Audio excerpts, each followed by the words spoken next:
বাংলাদেশ থেকে অনেক হাজি এই যে যাবে হজ্জে, অনেকে কিন্তু মদিনায় মারা যাবে। ইহরামরত অবস্থায় হাজি মারা গিয়েছে, আমি দেখেছি। এর চাইতে পরম সৌভাগ্যের মৃত্যু কি আর হতে পারে ভাই? তো আল্লাহ তো আপনাকেও ওই মৌতটা দিতে পারে। আপনার এলাকার, আমার এলাকারও এবছর অনেকে হয়তো হজ্জে যাচ্ছেন। আল্লাহ সবার হজ কবুল করুন, আমিন বলেন। যারা হজ্জে যান নাই, আল্লাহ যেন বারবার আল্লাহর ঘরে হাজিরা দেওয়ার তৌফিক দান করেন, বলেন আমিন। দুনিয়ার আসক্তি কমান ভাই, দুনিয়ার আসক্তি কমানো লাগবে। দুনিয়া যারা কামিয়েছে, আপনি যেই জায়গাটায় কামাইতে চাচ্ছেন, অলরেডি যারা কামিয়ে ফেলেছে, এই মানুষগুলোকে দেখলাম তারাও সুখী না। বুঝেন নাই? আপনি যেই জায়গাটা কামাইতে যাচ্ছেন, যেই জায়গাটায় আপনি যাইতে চাচ্ছেন, যেই জায়গাটায় আপনি পৌঁছাইতে যাচ্ছেন, ওই জায়গাটায় পৌঁছে দেখলাম আসলে বিলিয়ন বিলিয়ন টাকা পয়সা ঘোরাঘুরি করতেছে, ডলার পাউন্ড তাদেরকে আল্লাহ তাআলা দিয়েছে, এরপরও এরা সুখী না। এখন আমি বুঝে গেছি আসলে টাকা দিয়ে সুখ হয় না। এতদিন ওয়াজ করেছি, আজকে বাস্তবতা পেয়ে গেছি, আলহামদুলিল্লাহ বলেন না? বুঝাইতে পারছি কথাটা? এখন বুক ফুলায় কেন বলতেছি বলেন তো? চোখ দিয়ে দেখছি এই জন্য। এতদিন বলছি শুধু কিতাব পড়া, এতদিন বলছি কি পড়া? কিতাব পড়া, আর এখন চোখে দেখে বলতেছি। এতদিন চোখে দেখি নাই, এখন চোখে দেখে বলতেছি। এই জন্য কলিজার টুকরা ভাই এবং বোনদেরকে বলবো, যা আছে এটা নিয়ে সুখে থাকেন। বলেন যে আল্লাহ তুমি যা দিয়েছো আমার যোগ্যতার চাইতে বেশি দিয়েছো, আল্লাহর কসম আপনার চাইতে সুখী পৃথিবীতে একজনও নাই।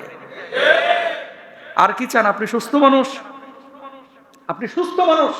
খেয়াল করেন, কামাইলেন 5 লাখ, ডাক্তারের পেছনে 4 লাখ খরচ হয়ে গেল, ঘোড়ার ডিমেরও লাভ নাই, ঠিক না? কামাইলেন ইমাম খতিব মুয়াজ্জিনের মতো মাত্র 15,000 20,000, মাশাআল্লাহ। বাচ্চাগুলো ডেলিভারির সময় সিজার লাগতেছে না। অনেক হালাল যারা খান অনেকে আছেন আপনারা, ছেলে মেয়েদের কোনো অসুখ নাই। অনেকে বলবে হুজুর হসপিটাল কবে গেছি ভুলে গেছি, আছে না নাই? আছে। তাহলে সুখের সংজ্ঞা, লাইফে বারাকাটা হচ্ছে আসল জিনিস। আবারও বলি, শুধু টাকার পিছনে ছুটেন না ভাই, দিনের পিছনে ছুটেন, ইসলামের পিছনে ছুটেন, নামাজের পিছনে ছুটেন, হালালের পিছনে ছুটেন। খান একটু কম, এর মধ্যে আল্লাহ বারাকা দেবে ইনশাআল্লাহ, ইনশাআল্লাহ। তাহলে মৃত্যু যন্ত্রণা কমানোর দ্বিতীয় আমল হচ্ছে পৃথিবীর প্রতি আসক্তি কমানো। পৃথিবীর প্রতি আসক্তি কমাবো, ভালোবাসা বাড়াবো কিসের প্রতি? আখিরাতের প্রতি। বলেন কিসের প্রতি? আখিরাতকে প্রাধান্য দিব, দুনিয়াকে কম প্রাধান্য দিব ইনশাআল্লাহ। কথা বললে তো 3 ঘন্টা লাগবে। মিলিয়ন পাউন্ডের বাড়ি, এরা তো এখন বিয়ে শাদী করে না। কারা বুঝালেন? পশ্চিমের ওরা বিয়ে শাদী করে না, থাকে হচ্ছে ফ্রেন্ডের সাথে। তো ফ্রেন্ড নিয়ে থাকে, বাচ্চা কাচ্চাও নাই। এখন এই যে মিলিয়ন পাউন্ড, কোটি কোটি টাকা যে বাড়ির দাম, এ বাড়ি কাকে দিবে? আর ভালোবাসাটা কোথায় রাখবে? ছেলে মেয়ে তো নাই, ভালোবাসাটা রাখে কুত্তার উপরে। নাউজুবিল্লাহ এখানে বলেন না, খায়া দায়া বাড়িতে যেয়ে বলেন নাউজুবিল্লাহ, জোর বলেন নাউজুবিল্লাহ। আপনি আপনার ছেলেকে ভালোবাসেন, আমি আমার ছেলেকে ভালোবাসি, আমাদের ভালোবাসাটা ওই জায়গাটা আমরা ইনভেস্ট করি। এখন ওদের তো বাচ্চা নাই, বউ নাই, বাচ্চা কাচ্চা নিতেও চায় না, এত বড় বাড়ি, এটা কি হবে? ওই ভালোবাসাটা তখন প্রত্যেকেরই 1টা 2টা করে। ভাই এক একটা কুকুর দেখতে হাতির মতো দেখা যায়, আর এই কুকুরগুলোর পেছনে তাদের মাসিক খরচ বাংলা টাকায় এক একটা কুকুরের পেছনে 4.5 থেকে 5 লাখ টাকা, এক একটা কুকুরের পেছনে। এখন আমরা সেনা মারা যাওয়ার আগে আমাদের সন্তানদের জন্য আমরা সম্পদ উইল করে যাই, অথবা সন্তানরা অটো পেয়ে যায়। হ্যাঁ, সম্পদ কে নেবে? তো সরকারি আইন ছিল, যাদের বাচ্চা কাচ্চা নাই, কেউ যদি মারা যায় আর সম্পদ সরকার নিয়ে যাবে। এখন এরা চালাক হয়ে গেছে, আমার বাচ্চা নাই কি হয়েছে, আমার কুকুর আছে না। এই জন্য এখন শুরু করছে কি জানেন? সম্পদগুলো কুকুরের নামে উইল করা। নাউজুবিল্লাহ বলবেন না? সম্পদ কার নামে উইল করে? কুত্তার নামে। এখন এই কুত্তা মহাজন, উনি খাইবেন কয়দিন, কয় কোটি টাকা উনি খাবেন, এটা আবার নিয়ম আছে। এই কুকুর, উনি যদি মারা যায়, ধরেন 50 বছর বাঁচলো, 50 বছর ওই বাড়ির টাকা ওই কুকুর খাইলো। এই কুকুর মারা যাওয়ার পরে এই টাকাটা আবার কুকুরদের চ্যারিটি আছে, নিয়ন্ত্রণ করে মানুষ। চ্যারিটিটা কাদের? কুকুরের। এখান থেকে কুকুরদের পেছনেই ওই পুরো বাড়ির খরচটা হবে। আমার আফসোস হয় যে এদের মাথার মধ্যে আল্লাহ তাআলা কি দিয়েছে, ওরে বেটা মিলিয়ন মিলিয়ন পাউন্ড ডলার তুমি কুকুরের পেছনে খরচ করছো, আর আমার ইরানে, আমার গাজায় বাচ্চারা পানির অভাবে মারা যাচ্ছে। আল্লাহ তোদের উপরে লানত ফেলুক। কথা বলেন ঠিক কিনা? এর চাইতে লজ্জাজনক আর কি হতে পারে? ওই যে জর্ডান, একটা কুকুরের হসপিটালে গেছি জর্ডানে, যা দেখলাম কুকুরের হসপিটালে, ওখানে আবাসিক হোটেলও আছে কুকুরের। কুকুরের মালিক জার্মানি বেড়াইতে গেছে, এই জন্য কুকুরকে উনি হোটেলে রেখে গেছেন। তো ওই হোটেলের কুকুরের মাথার উপরে আবার ক্যামেরাও আছে, উনি ওখান থেকে মোবাইলে তদারকি করে আমার এই কুকুরকে দুপুরে কি খাওয়ানো হয়েছে, সকালে ব্রেকফাস্ট দেওয়া হয়েছে কিনা, বুঝেন না, রাত্রিবেলায় কি খাবার প্রোভাইড করা হয়েছে। এদের চাইতে আহাম্মুক এই জামানায় আর কেউ নাই। কথা বলেন ঠিক কিনা? কেন ভেঙে পড়েছে বলেন, কারণটা কি? কারণ একটাই, দিন নাই, সব ভালোবাসা চলে গেছে কুত্তার উপরে, ঠিক কিনা? বুড়া বয়সে এবার কি করে, ছেলে তো নাই, ছেলের জিজ্ঞেস করে তোর বাপের নাম কি, কয় বাপ নাই, গর্ব করেই বলে। তোর মায়ের নাম কি, মা অমুক। তো এই ছেলের বাপ নাই মানে বুঝছেন তো, ফ্রেন্ডের সাথে মেলামেশা করে হয়ে গেছে।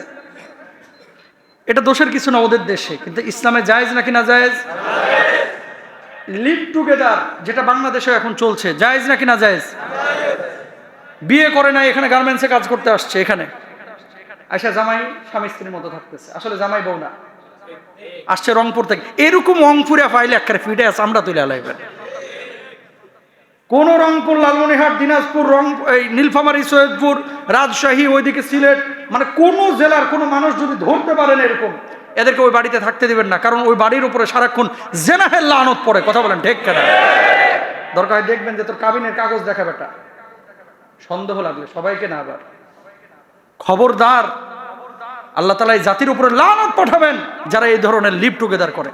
ইউরোপিয়ানরা করতেছে, এটা ওদের ব্যাপার, আমরা মুসলমান বিশ্বের, বিশেষ করে বাংলাদেশের মুসলমানরা হতে দেব না, ইনশাল্লাহ বলেন, আরো জোরে বলেন ইনশাল্লাহ।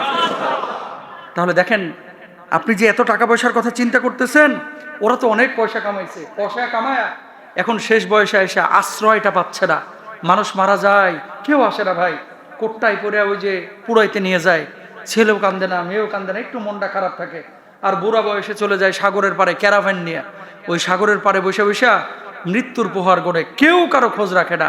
এটা জীবন না, এটা জীবন না। জীবন হচ্ছে এই আল্লাহ সুবহানাহু ওয়া তাআলা যে ফরম্যাটে আমাদেরকে দিয়েছেন।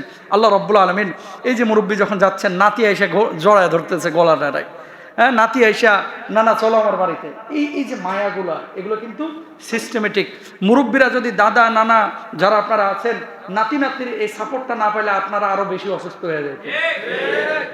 ডাক্তারের কাছে যাওয়া লাগে না যদি এই সাপোর্টটা দাদারা পায়া থাকে নাতিদের কাছ থেকে। আমি আপনাদেরকে বলবো, হয়তো আপনার সাথে বাপের ভালো সম্পর্ক না, একটু নাতিটাকে পাঠিয়ে দেন, আপনার বাচ্চাটাকে পাঠিয়ে দেন, যাও দাদার সাথে 2 ঘন্টা খেলে আসো, দাদা অসুস্থ থাকলে দেখবেন সুস্থ হয়ে যাবে। দাদির মাথা নাড়তেছে, কয় বাজান রে মাথাটা ব্যথা, নাতি মাথা নাড়ছে, ওষুধও খায় নাই, দাদির মাথা ব্যথা ভালো। তার মানে কি? এগুলো হচ্ছে সুখ। আল্লাহ সুবহানাহু ওয়া তাআলার পক্ষ থেকে পরম ভালোবাসা ঢেলে দিয়েছে আল্লাহ রাব্বুল আলামিন এই মুসলমানদের কলিজার মধ্যে। সুবহানাল্লাহ বলেন। প্রিয় ভাইরা আমার, তাহলে দুনিয়ার প্রতি আসক্তি কমাইতে হবে। 3 নাম্বার, তওবা এবং আমলে ব্যস্ত থাকতে হবে। তওবা মানে খালি ডান পাশে থু থু থু করে 3 বার ছ্যাপ ফেলাইলেন আর বললেন তওবা তওবা, এটার নাম তওবা না। ও কলিজার টুকরা ভাইরা আমার, তওবা হচ্ছে কয়েকটা জিনিসের সমন্বিত নাম। 1 নাম্বার হচ্ছে যেই পাপ আপনি করেছেন আর জীবনে সেই পাপ করবেন না, এর জন্য আপনি আল্লাহর কাছে বলবেন, আল্লাহ ও মাবুদ, আমি ভুল করে ফেলেছি, জিনা করে ফেলেছি, মদ খেয়ে ফেলেছি, সুদ খেয়ে ফেলেছি, ও আল্লাহ আর জীবনে সুদ খাবো না, জিনা করবো না, তোমার কাছে ওয়াদা করলাম চোখের পানিটা যখন ছেড়ে দেবে। আল্লাহ তুমি ছাড়া আমাদের কোনো মাহবুদ নাই, আল্লাহ তুমি ছাড়া আমাদের কোনো খালেক নাই, ও আল্লাহ আমি ছাড়া, আমরা ছাড়া তোমার লক্ষ কোটি বান্দা আছে মাহবুদ, তুমি ছাড়া আমাদের কোনো মাহবুদ নাই, তুমি ছাড়া কোনো আল্লাহ নাই। আল্লাহ তুমি মাফ না করলে কার কাছে যাব? আল্লাহ তুমি না মাফ করলে কার কাছে বলবো? আল্লাহ তুমি মাফ করে দাও। এইভাবে যখন আপনি আত্মসমর্পণ করবেন, চোখের পানিগুলো ছেড়ে দিবেন, আল্লাহ রাব্বুল আলামিন আপনার চোখ বেয়ে গাল স্পর্শ করার পূর্বে আল্লাহ রাব্বুল আলামিন আপনার জীবনের গুনাহ খাতাগুলি মাফ করে দিবে। জোরে বলেন সুবহানাল্লাহ। তাহলে গুনাহ করলে ফ্রেন্ডদের সাথে শেয়ার না, গুনাহ করলে বলবো কাকে? এই অনেক যুবকরা আছে, মুরব্বীরা আছে, এই জেনা টেনা করার পরে, মদ টদ খাওয়ার পরে, সুদ টুদ খাওয়ার পরে, পাপ করার পরে কয় দোস্ত আজকে আছে না নাই, খবরদার, পাপ করে যদি কাউরে আপনি বলেন, এটা সাক্ষী হয়ে গেল। কি হয়ে গেল? সাক্ষী। কিয়ামতের ময়দানে আল্লাহ যদি মাফও করে দিতে চায়, ওই সাক্ষী এসে বলবে, আল্লাহ পরে মাফ করলেন, আমার দেহে মাফ করেন না। এ তখন সাক্ষী হয়ে গেলে আপনি বিপদে পড়বেন। সুতরাং পাপ করে কেউ কাউকে বলবো না, ইনশাআল্লাহ বলেন। 2 নাম্বার, যেই গুনাহটা করেছেন এর জন্য লজ্জিত হবেন। লজ্জিত, কেমন লজ্জা? ইস আল্লাহ, আমি কিভাবে আপনার মুখ দেখাবো, আমি পাপটা করে ফেলেছি, মাহবুব আপনি আমার মাফ করে দেন আল্লাহ। এভাবে বলেন রাত্রিবেলায় তাহাজ্জুদের নামাজে সাজদা অবরত হয়ে আল্লাহর কাছে বলেন, কান্নাকাটি করেন। 3 নাম্বার। 4 নাম্বার, কিছু সৎ কাজ করেন, তওবা নাসিহা করেন।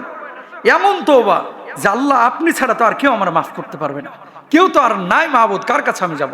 লজ্জিত হওয়া, ফিরে আসা, এই পাপ আর না করা, এভাবে কমিটমেন্ট করলে আল্লাহ তাআলা তওবা কবুল করবেন ইনশাআল্লাহ। অনেকে আপনারা গুনাহ করার পরে ল্যাংটা বাবার মাজারে যান, এই ল্যাংটা ফ্যাংটা আগে মানা যাবে না। বেলতলি সুলাইমান ল্যাংটা, দোহাই ল্যাংটা, দেহাই ল্যাংটা, নাউজুবিল্লাহ বলেন না। এই সব ল্যাংটা ফ্যাংটার কোনো মাজারে যাওয়া যাবে না, ইনশাআল্লাহ বলেন। ল্যাংটা কখনো ওলি হতে পারে? পীর হতে পারে? এই সতর ঢাকা ফরজ না সুন্নত? সবাই বলেন ফরজ না সুন্নত? ফরজ। এখন কেউ যদি এই সতরটাকে খুলে ফেলে, হ্যাঁ তো ওলি হইতে পারে না। এই জন্য এই যে কোনো ল্যাংটার মাজার মুজারে টাকাটুকি দিবেন না। তওবা ইস্তেগফার এটা জায়নামাজে করবেন, মসজিদে অথবা রাত্রিবেলায় মুসল্লায় বসে বসে করবেন, ইনশাআল্লাহ বলেন। তওবা মাজারে না, তওবা হচ্ছে আল্লাহর সাথে বান্দার সম্পর্ক এবং নিজেকে সঁপে দেওয়া। তওবা ওরসে না, তওবা হচ্ছে আল্লাহর সামনে নিজেকে সঁপে দেওয়া, যে আল্লাহ আর করব না মাহবুদ, ভুল করেছি, আল্লাহ তুমি মাফ করে দাও। আমিন বলেন। প্রিয় ভাইরা আমার, এরপর আল্লাহর নবী বিশ্বনবী সাল্লাল্লাহু আলাইহি ওয়াসাল্লাম বললেন, শান্তির উপরে যদি ভালো মৃত্যু, শান্তির মৃত্যু পেতে চান, ইমানের মৃত্যু পেতে চান, আল্লাযীনা তাতাওয়াফাহুমুল মালাইকাতু তাইয়্যিবিন,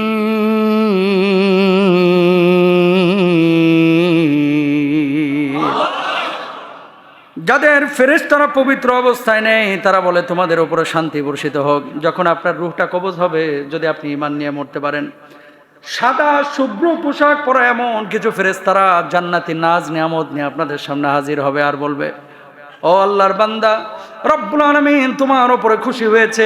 জান্নাতের নাজ নিয়ামতগুলো তার সামনে তুলে ধরবে, অপলক দৃষ্টিতে সে তাকিয়ে থাকবে। আর এমন মুহূর্তে আল্লাহ রব্বুল আলামিনের ওই ফেরেশতা মালাকুল মাউত তার ভিতরটাকে রূহটাকে বের করবে। যখন রূহটা কবজ হয়ে যাবে, ওই ব্যক্তির চোখটা বন্ধ হয়ে যাবে অথবা চোখটা খোলা থাকবে।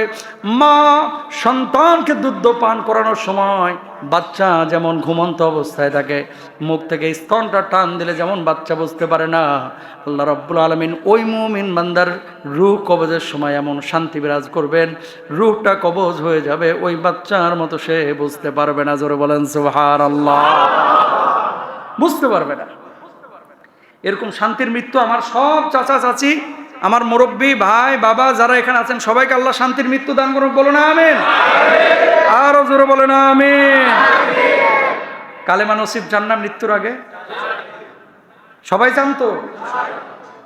কালেমা নসিব হোক এটা যদি চান, তাহলে কালেমা ওয়ালার কাজ করতে হবে। কালেমা ওয়ালার কাজ কি? কালেমা ওয়ালার কাজ হচ্ছে লা ইলাহা ইল্লাল্লাহ মুহাম্মাদুর রাসূলুল্লাহ, আল্লাহ ছাড়া কোনো মাবুদ নাই, আল্লাহ রাসূল মুহাম্মাদুর রাসূলুল্লাহ সাল্লাল্লাহু আলাইহি ওয়াসাল্লাম। এটাকে স্বীকৃতি দেওয়ার পরে নামাজ ছাড়া যাবে না, ইনশাআল্লাহ বলেন। রোজা ছাড়া যাবে না, হারাম খাওয়া যাবে না, হালাল জীবন যাপন করতে হবে। শোনেন, পৃথিবীতে কোনো মানুষের উপকার করতে না পারলে অন্তত ক্ষতি করেন না, ইনশাআল্লাহ বলবেন না? যাদের জবানে মৃত্যুর সময় কালেমা আসে না, এরা কারা? যারা মুনাফিক, যারা বেঈমান, যারা বদকা, যারা নামাজ পড়ে না, যারা মানুষের গীবত করে, যারা পরনিন্দা করে, যারা সারা জীবন গুনাহে কবিরা করেছে। ও ভাই, ওই মানুষটা অমুকটা কাজ করছে, ওরে নিয়ে আপনি চায়ের দোকানে আড্ডাবাজি করতেছেন, গীবত করতেছেন, ওর আমলের পাল্লাটা আপনি ভালো করতেছেন। এই জন্য সালফি সালেহিনদের একটা নীতি ছিল, কেউ যদি কারণ আমি গীবত করতো, আমার পক্ষ থেকে 1 কেজি মিষ্টি খাওয়াই দিস ওরে। কারণটা কি? ওর আমল কাইটা আমারে তো আল্লাহ দিয়ে দিছে। সুবহানাল্লাহ বলেন না? এবার বলেন নাউজুবিল্লাহ। খবরদার কোনো মানুষের গীবত পরনিন্দা করবেন না, ছোট করবেন না। মানুষকে বড়, সবাইকে আপনার চাইতে বেটার মনে করেন, সবাই আপনার চাইতে ভালো, আপনিই খারাপ। আমি নাদান না খান্দা, আমার চাইতে সবাই ভালো পৃথিবীর, আমিই খারাপ। যখন এই জিনিসটা আপনার মাথায় নিয়ে আসবেন, তখন দেখবেন পৃথিবীতে কোনো মানুষকে আপনার খারাপ মনে হবে না, মনে হবে যে সবাই ভালো, আমিই খারাপ। আর তখনই পৃথিবীতে আপনি একটা জায়গায় পৌঁছাবেন, মানে আল্লাহর বিশেষ রহম আপনার উপর আসবে। সুবহানাল্লাহ বলেন। কথাগুলো কলিজায় লিখে নেন। গরুর হাটে গেছি পরশুদিন দাওয়াতি কাজ করতে, গ্রামে গরুর হাটে। তো মানুষজন তাকায় রয়েছে এমনি, হুজুর আপনি না লন্ডনে, আপনি গরুর হাটে কে? মানুষ কি গরুর হাটে আসতে পারে না? তো যাই হোক 10 মিনিট কথা বললাম, নিজের পকেটের পয়সা খরচ করে প্রথমে নাস্তা করাইলাম, মানুষগুলোকে বসাইলাম। বিশ্বাস করেন, কার গেঞ্জি ছিঁড়া, কার পা ফাটা, কার লুঙ্গিতে ছেঁড়া ফাটা ময়লা, ঘরমাক্ত শরীর। 10টা মিনিট কথা বললাম। যখন সাহাবীদের ত্যাগ কোরবানি নিয়ে কথা বলছিলাম, কিছু মানুষের চোখ দিয়ে টলমল করে পানি পড়ছিল। সুবহানাল্লাহ বলেন। এই যে কাজগুলো, এখন আপনি যদি ওই মানুষটাকে ঘৃণা করেন যে আমি রহমানি সাহেব, আমি বেটা কত বড় জায়গায় আছে, আমি এমপি, আমি মন্ত্রী, এরকম যদি একটা ভাব নেন, আপনি কিন্তু সাধারণ মানুষের কাছে পৌঁছাইতে পারবেন না।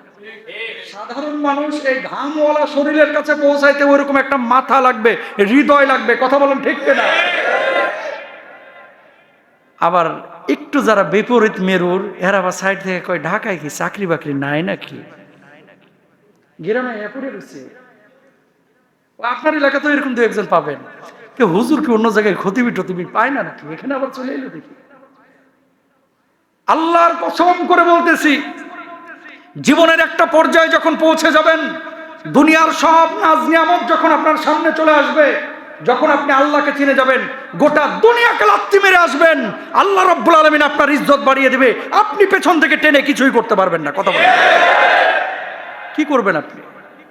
টেনে নামানো যায় না। আল্লাহ যারা উঠানোর তারা উঠাবে, মোটেও এটা মনে করার কোনো কারণ নেই। আমার ভিতরে কি জ্বালা, স্বপন ভাইয়ের ভিতরে কি জ্বালা, আলম ভাইয়ের ভিতরে কি জ্বালা, কে কি নিয়তে বেঁচে আছে, কাজ করতেছে, এটা জানে কে? জোরে বলেন কে? যে কথা বলতেছিলাম, পারলে ভালো কাজ করেন, না পারলে চুপ থাকেন। কেউ ভালো কাজ করলে সমর্থন দেন, যদি না পারেন নিজে বিরোধিতা অন্তত করেন না, গীবত পরনিন্দা করেন না, মৃত্যুর সময় কালেমা নসিব হবে না। কথা বলেন ঠিক কিনা? এগুলো থিঙ্কিং এর বিষয়, চিন্তার বিষয়, গবেষণার বিষয়। ওয়াজ অনেক কিছুই করা যায়। এই যে কাউন্সিলিং গুলো, এগুলো আপনার জীবনের পাথেও ভাই, এগুলো আপনার জীবনের পাথেও। আল্লাহ তাআলা আমাদেরকে বুঝদান করুক, আমিন বলেন। মান কানা আখিরু কালামিহি লা ইলাহা ইল্লাল্লাহ দাখালাল জান্নাহ। আমার নবী বলছে, কেউ মৃত্যুর আগে যদি একবার খালি লা ইলাহা ইল্লাল্লাহ বলছে, আমার আল্লাহ রাব্বুল আলামিন সাথে সাথে জান্নাতের সার্টিফিকেট দিয়ে দিয়েছে। কত মুরব্বী আইসিইউতে দেখবেন এরকম করে, আল্লাহ আল্লাহ আল্লাহ আল্লাহ, ভালো মৃত্যুর লক্ষণ। সুবহানাল্লাহ বলেন না? আপনার বাপ দাদারাও আছে, সাধারণ খেটে খাওয়া মানুষ, অত বড় আলেমও না, খতিবও না, বক্তাও না, কিন্তু মৃত্যুর আগে লা ইলাহা ইল্লাল্লাহ বলছে। সুবহানাল্লাহ। তাহলে কার নসিবে কালিমা আসবে এটা আপনিও জানেন না, আমিও জানি না। আল্লাহ দেখবে আপনার হৃদয়ের অবস্থা। ভাই, নিজে সৎ হন, নিজে সমালোচনা করবেন না, গীবত করবেন না, পরনিন্দা করবেন না, ভালোভাবে চলবেন, মানুষের ক্ষতি করবেন না, ইনশাআল্লাহ। নামাজ তো ছাড়লেও চলবে নাকি? নামাজ পড়া লাগবে তো। এখন যেমন সবাই এসেছেন, 5 ওয়াক্ত নামাজ যার যার জায়গায় পড়বেন, ইনশাআল্লাহ বলেন। আল্লাহ কবুল করুন, আমিন। আর ছোট্ট করে 1-2টা বিষয় বলে শেষ করে দেবে ইনশাআল্লাহ তাআলা। এই মসজিদটা আল্লাহ সুবহানাহু ওয়া তাআলার অশেষ দয়ায় আপনারা খুব সুন্দরভাবে পরিচালনা করেন। প্রত্যেকটা মানুষেরই এই মসজিদের প্রতি অবদান আছে। সম্ভবত ওই যে কলাম আজকে শেষ হয়েছে আপনাদের, আলহামদুলিল্লাহ। এই কলামের যারা আপনারা অর্থ দিয়ে সহযোগিতা করেছেন, করছেন, 2টা হাদিস আপনারা শুনেন। আল মাসাজিদু শাহিদুন, নবীজি বলছেন কিয়ামতের ময়দানে প্রত্যেকটা মসজিদ, দুনিয়া তো বড় বড় বিল্ডিং গুলো তুলার মতো উঠতে থাকবে, সিংহায় ফুৎকারের পরে সব কিছু ধ্বংস হয়ে যাবে। আল্লাহ রাব্বুল আলামিন পৃথিবীর এই মসজিদগুলোকে যেমন ছিল ঠিক ওইভাবেই ইনটেক আকাশে তুলে নেবেন। সুবহানাল্লাহ। মসজিদের ইটগুলো সাক্ষী দেবে। সুবহানাল্লাহ বলেন না? এই টাইলস কারো না কারো তো টাকা আছে, টাইলসে আছে না নাই? এসি ডাই কারো না কারো টাকা আছে তো, ফ্যানে আছে না নাই? এই প্রত্যেকটা টাইলস, বালিকণা, ধুলিকণা, সিমেন্টের কণা সেদিন সাক্ষী দিয়ে বলবে যে আল্লাহ, এই মানুষটা তোমার ঘর নির্মাণে সহযোগিতা করেছিল, আল্লাহ তাকে ছাড়া আমি জান্নাতে যাব না। সুবহানাল্লাহ। তো সেই জান্নাতে আমরা যাইতে চাই না? কবর আলোকিত না অন্ধকার বলেন? নবীজি বলছেন, মান আযা মসজিদান আযা আল্লাহু লাহু নূরান ফিল কবর। যে ব্যক্তি মসজিদকে আলোকিত করলো, মসজিদকে সংস্কার করলো, মসজিদকে দেখভাল করলো, আল্লাহ রাব্বুল আলামিন তার কবরকে আলোকিত করে দেবেন। তাহলে কবরে বাতি জ্বালাইতে চাইলে মসজিদে বাতি জ্বালাইতে হবে, মসজিদে ইট সিমেন্ট রড দিতে হবে ইনশাআল্লাহ। এরপর আপনি বলবেন যে হুজুর আমার তো অত সামর্থ্য নাই, তাহলে আমি কি করব? নবীজি এর জন্য বলেছেন, সম্ভব হলে কবুতরের একটা ঘরের সমান হলেও তুমি মসজিদ দিয়ে শামিল হও। মানে কবুতরের ঘর যতটুকু, কবুতরের ঘর কয় কিলোমিটার? আরে হাতের তালুর সমান সেনা। এই তালুর সম পরিমাণ জায়গা, তালুর সম পরিমাণ ইট, তালুর সম পরিমাণ সিমেন্ট, তালুর সম পরিমাণ বালুও যদি দেন মসজিদে, আল্লাহর নবী বলছেন বানাল্লাহু লাহু বাইতান ফিল জান্নাহ, তার জন্য জান্নাতে ইংরেজিতে বলা হয় প্যারাডাইস। আল্লাহ রাব্বুল আলামিন এমন একটা বালাখানা বানাইবেন যেই বালাখানা দূর থেকে দেখা যাবে। জোরে বলেন সুবহানাল্লাহ। তো এই মসজিদটা আপনার, এই মসজিদটা আমার, এই মসজিদটা আপনাদের সবার। এই মসজিদের আপনারা যারা দায়িত্বশীল আছেন, আল্লাহ সুবহানাহু ওয়া তাআলা আপনাদের খেদমাতগুলোকে কবুল আল মঞ্জুর করেন। তাহলে মৃত্যু নিয়ে আলোচনা হলো, আমরা সৎ জীবনযাপন যদি করি, নামাজ, কালাম, তওবা, তাহলিল এগুলো যদি ঠিক মতো করি, ইনশাআল্লাহ তাআলা আমাদের মৃত্যুটা সুন্দর মৃত্যু হবে। মাঝখানে শিক্ষণীয় অনেক কথা বলেছি যে বিশ্ব কোন গতিতে চলছে, আমরা কোথায় আছি। আপনি যে জায়গাটা স্বপ্ন দেখছেন ওই জায়গাটায় যারা পৌঁছিয়েছে ওরাও আসলে সুখী না। সুখ হচ্ছে দিন মানার মধ্যে, সুখ হচ্ছে ইসলাম মানার মধ্যে, সুখ হচ্ছে আপেক্ষিক বিষয়, আন্তরিক বিষয়।